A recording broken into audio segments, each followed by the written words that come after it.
The definition of feral is especially of an animal in a wild state, particularly after escape from captivity or domestication. Autumn or fall seems like the only time of year that everybody is reading the same kind of things. We want something spooky, we want something supernatural, cozy, autumn leaf vibe. And you know, if there's some unhinged women in there too, I'm happy. So I have put together this list of recommendations for your feral girl fall. I read pretty widely, so I hope there is at least one book here for everybody. Whether you're into witchy vibes, dark thrillers, horror, or you're looking for nonfiction or poetry. So I have around 20 books that are split into two different kind of subgroups.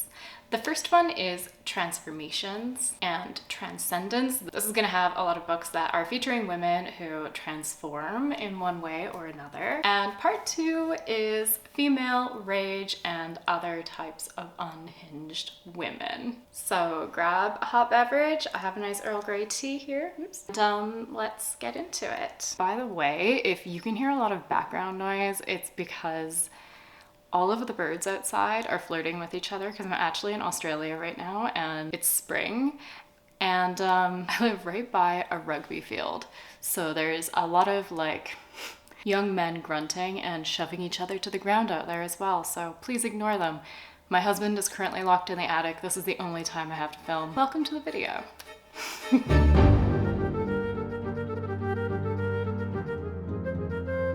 The first book I want to talk about is called Night Bitch. This is a book I read a few years ago. This is kind of a short, witty novel about a stay-at-home mother who is a mom for the first time, and she is becoming slowly convinced that she's transforming into a dog. This is sort of magical realism. It is very like unhinged and strange. I honestly don't even know exactly how to describe it, but it is kind of funny and kind of almost gross. There are moments of like a little bit of grotesqueness, but it really taps into the struggle of societal expectations, motherhood, and a woman's shifting identity as she goes through life. I really enjoyed this one. I promise these are not all dog themed, but the other one I want to highlight is Such Sharp Teeth. This is following a young woman named Rory, and she is returning to her hometown. She's not too happy about it because she left for a reason, but her twin sister Scarlett needs some help because she is estranged from the baby's father. But there's a lot of other things waiting for her too. Old loves, old baggages and enemies. Things get complicated even further, however, one night when she hits a large animal with her car and gets bitten. I think we all know where this is going, but in the following days, she begins to discover that she has super strength. She's growing hair in strange places and she has to kind of hide it from her sister because she's trying to support her sister. That's the whole point that she's there. And so this is very much like a comedy horror or like a cozy horror. I think this is one of my favorite of Rachel Harrison's, although I think Rachel Harrison can do no wrong. I should say also, if you like this kind of cozy horror, there is a book called So Thirsty that she just recently released, which are about vampires, but I haven't read it yet, so I'm not gonna recommend it in this video, but you can check those both out. The next book that I'm gonna talk about is actually a graphic novel series called Monstrous. This is my favorite graphic novels of all time. This is what got me into reading graphic novels, and it is kind of a steampunk Asia, kind of heavily inspired by the 1920s. Beautiful, stunning illustrations, and we are following a younger girl who has survived this war and this ongoing conflict. She wants revenge, okay? But there's something else inside of her, and I will not say anything more. There's something else inside of her that is dark and powerful and looking for a reason to take control and exact the kind of vengeance that it wants as well. But honestly, you could pick this up just for the visual feast that it presents, because it is stunning. I can't say that enough. It is so beautiful. Okay, after that, I want to talk about A Dowry of Blood. This was very popular, is very popular, I think. It is a queer reimagining of Dracula's Brides. I read this in February for a horror romance themed vlog, and I loved it. This is actually one of the best books that I read all year. It is not super plot heavy necessarily, but you are following Constanta and her other, brides, the other people that Dracula has kind of picked up along the way through time, and exploring the romance, the decadence, and the abuse that goes on in this toxic relationship and the kind of end. So it's quite slow paced in some ways if you're looking for action, but it's big feelings, and things do kind of culminate to a head in the ending. I think this is perfect if you want something that kind of explores abuse and power and control, but feels a little bit sexy and a little bit romantic with, big drama. I also want to talk about a book called The Salt Grows Heavy. This has stunning prose. It is almost poetry. It's a little bit purple for some people maybe, but I find it more decadent and something to be enjoyed rather than overwhelming, if that makes sense. So in this we're following a mermaid, like scary killer mermaid with jagged teeth, and who has been taken advantage of and kind of is out for revenge and like creating her own sense of freedom. And she's on this journey of escape through a forest with a plague doctor, and they come across these like children in the forest, and everything is not as it seems to be. And again, there is a little bit of a thread of something vaguely romantic, but it's definitely like a dark fantasy horror leaning novella, perfect for an afternoon if you want to curl up with some tea or read something with immaculate vibes while the rain is falling outside. A+. Okay, another book that I want to talk about, but I want to mention just right up front that this has a lot of content warnings, and you should check them all before you go in. Even if you don't typically check content warnings, I think that people should. That is Fledgling by Octavia Butler. This is one of the most incredible vampire novels that I have ever read. Okay, so we're following a young girl. I think she is like 9 or 10. She essentially wakes up with no memory of who she is. I can't remember. I think she might be like crawling out of the earth, or she's been seriously injured or something. We don't know anyway. So the story is kind of her pulling together a harem of people and discovering her heritage.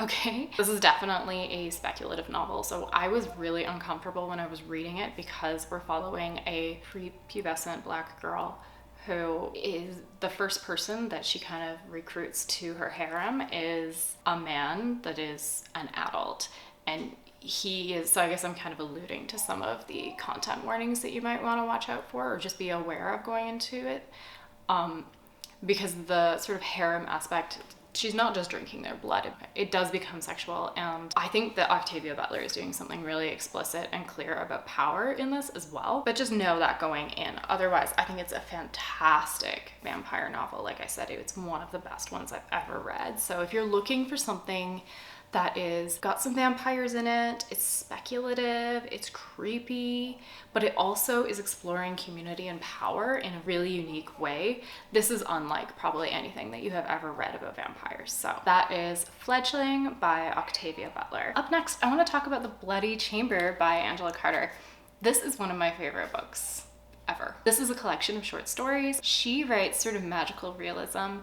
These are not necessarily retellings of specific fairy tales, but they are definitely heavily inspired and often a blend of different fairy tales. The Bloody Chamber is, of course, primarily inspired by Bluebeard, but we have a number of other ones. Lady in the House of Love. There's, oh my goodness, where is it? I can't remember specific story. There's a number of them. Lady in the House of Love is like kind of a vampire one again that I really love. Often in fairy tales, the story is like Beauty and the Beast-esque, right? The woman, through her purity and her goodness, draws the monstrosity out of the man, or like she is the one that causes him to change. But so much of these stories focus on the woman being the one transformed. It's very, very feminist. Angela Carter's writing style is again very lush and decadent and descriptive. It is an experience reading these. And I think there's a number of them that are also kind of set in a very wintry, almost Scandinavian feeling setting that would work as you push towards winter as well. As I said, this is absolutely one of my favorite books of all time. I think I'm due for a reread very, very soon. So that is The Bloody Chamber and Other Stories. I have two books that I will kind of talk about somewhat in tandem before we go into the next section of the video. These are both nonfiction. So first I'll just mention really quickly Monster She Wrote. This is a collection of like almost brief short biographies of the women who kind of pioneered the horror genre, or in like speculative as well. So like Mary Shelley to Shirley Jackson. I liked that this helped me, first of all, discover more books and more writers that I hadn't previously liked, but also to get a little glimpse of what some of the circumstances were, the inspirations were, and the personal challenges that some of these pioneering female writers encountered while they were creating their monsters and exercising their monsters. So this is a really good one if you're interested in like a very approachable biography of writers. The next one is, I don't know if you would really say it's a self-help necessarily, but it's like okay, I'll just tell you about it, okay? So it's called The Women Who Run with Wolves, and this was a book that was published in the 90s. It's all about the exploration of wild women in anthropology and like myth and history from different cultures. I think the purpose of the book is to kind of help you connect with your like untamed self. I haven't finished it yet. There are aspects that I really love from this book, and then there are aspects that have me really raising my eyebrows and that I'm, doesn't necessarily resonate with me personally. But I know that it is very popular in certain pagan circles. I thought that it would fit the theme, and if it sounds interesting to you, then go check it out.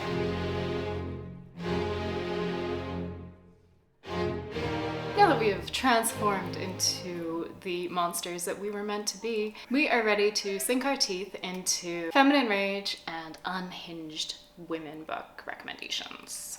So I can't help but start this list off with the, for me, OG angry girl. That is Lisbeth Salander in the Millennium series, probably the first book, Girl with the Dragon Tattoo. I feel like this trilogy is like the ultimate exploration of rage and anger and revenge. The first book feels like a more classic thriller, I would say. We are following Lisbeth Salander, who is a ward of the state, although she is also an adult. So she has a lot of limits on how she can spend her money. She has to kind of report to, I can't remember what they're called, but like a officer of the state who kind of makes sure that she's handling things well.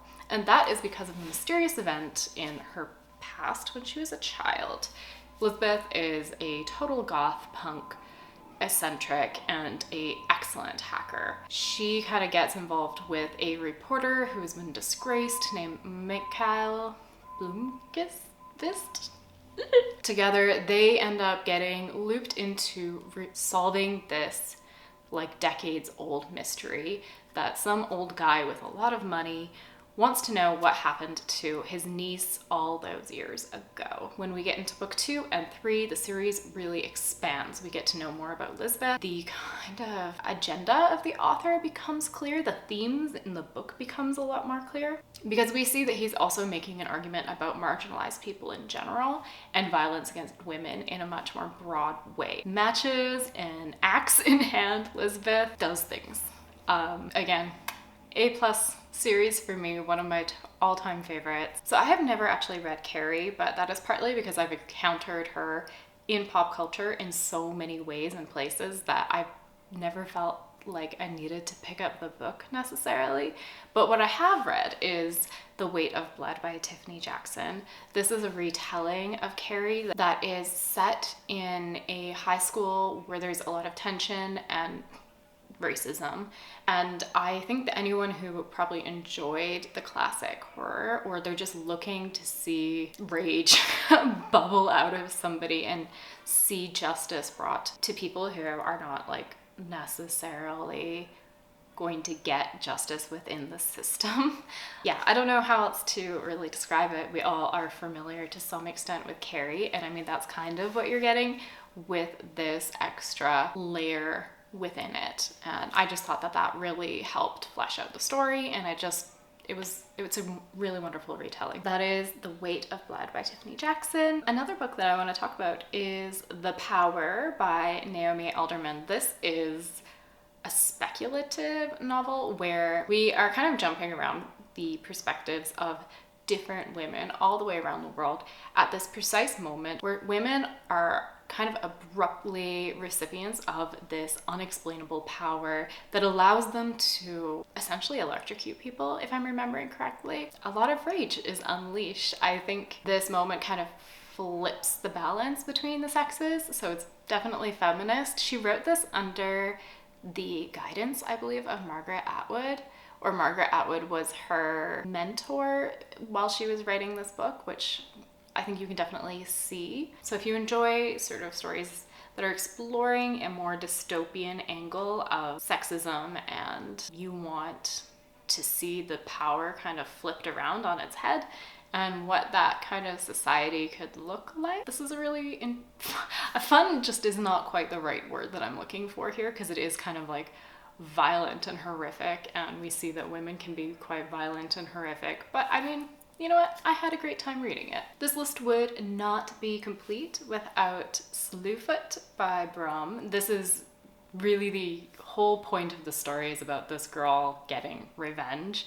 It has very strong witch vibes, that movie. I don't remember the actual time. I want to say like late 1700s in America.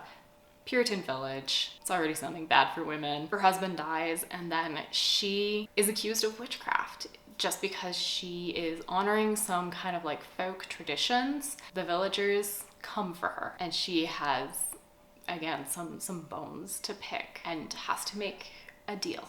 Also, in this book, I don't have it with me. It's in storage at the moment, and it has some really incredible illustrations. You could listen to it on audio, but I think that the experience is really enhanced if you can like just get it from the library or buy it, so you can have the full reading experience. Oh, we have another Rachel Harrison book on this list because I just love her so much. That is Cackle. This is following a woman post-breakup. She has a very like almost rom-com feeling in the beginning of the book, where if you just picked it up off the shelf and you started to read it, you might feel like, oh, she's definitely getting back together with him. He's an asshole. And so she moves to a different town and befriends this woman named Sophie. Sophie is really supportive of Annie, our main character. And discovering who she is, what she wants, and standing up for herself once and for all kind of thing. But there are some things about Sophie that are a little bit strange. Her house, she seems like she's kind of ageless. There's a lot of spiders around, and everybody except for our main girl Annie is a little afraid of her. So next up, I want to talk about We Have Always Lived in This Castle. My girl Mary Cat is the ultimate weird, creepy, unhinged, strange teenage girl. This is kind of a psychological horror about two sisters and their uncle who are living in a family mansion after the tragic, mysterious death via poisoning at a family dinner. Everybody in the village hates them. There's a lot of questions around how their family died. Yeah, her POV is just very quietly, creepily unhinged as we slowly discover what happened to her family and see what kind of future lays ahead for them. The end of this book just gives me like a cozy, disturbed kind of feeling, and it feels so satisfying. It's so satisfying. I don't know how to really describe it without spoiling it to you, but I really enjoy the last few paragraphs of this story so much. The last fiction book that I want to talk about really briefly is Circe by Madeline Miller. Madeline Miller does a great job of reaching into Greek mythology and pulling out these powerful and unique, interesting stories about women. And so Circe is a witch that has been born into the pantheon and is kind of a threat to Zeus, and so he banishes her to this island where she lives pretty much in isolation and hones her witchcraft and becomes kind of bitter and honestly doesn't like men very much for good reasons. This is just a beautiful retelling, and she turns men into pigs. What else do you really want? The next book I want to talk about really quickly is A Hymn for the Black Terrific by Kiki Petrosino. I have talked about this multiple times at this point, but I think the way that she uses words is incredible. I loved this poetry collection. It's only like 50 or 60 pages, but you can read it slow, you could read it fast. It's totally up to you, but I definitely think that it is a poetry collection that I will come back to again and again, because it has totally helped me rediscover my love for poetry. A Hymn for the Black Terrific is exploring Black identity, history, and the intersections of body and landscape and art. Her words are, yeah, just fierce and vivid and really fantastic, and she confronts things so directly and head on. I think it is just an incredible piece of poetry that you should all read. A Hymn for the Black Terrific. The final book is another one that I talked about in my wrap-up very recently. That is Rage Becomes Her. This is a nonfiction deep dive into the power of female anger, and it kind of examining how women's anger has been pathologized, marginalized, and minimized throughout history. This is not a self-help book. It is an exploration of these things, but I think she has a lot of really great sort of TED Talks as well. If you don't want to read a full book of all of the science, all of the interviews and personal anecdotes and things that she has to talk about, you can also just, watch one of her little YouTube lectures as well to see if you're into it. But that is my list. Thank you so much for watching. I very much hope that you heard about a book that sounds interesting to you. And if you have any books that you would also add to this list, please drop them down below in the comments. Thank you again for watching, and I will see you again soon in another video. Bye!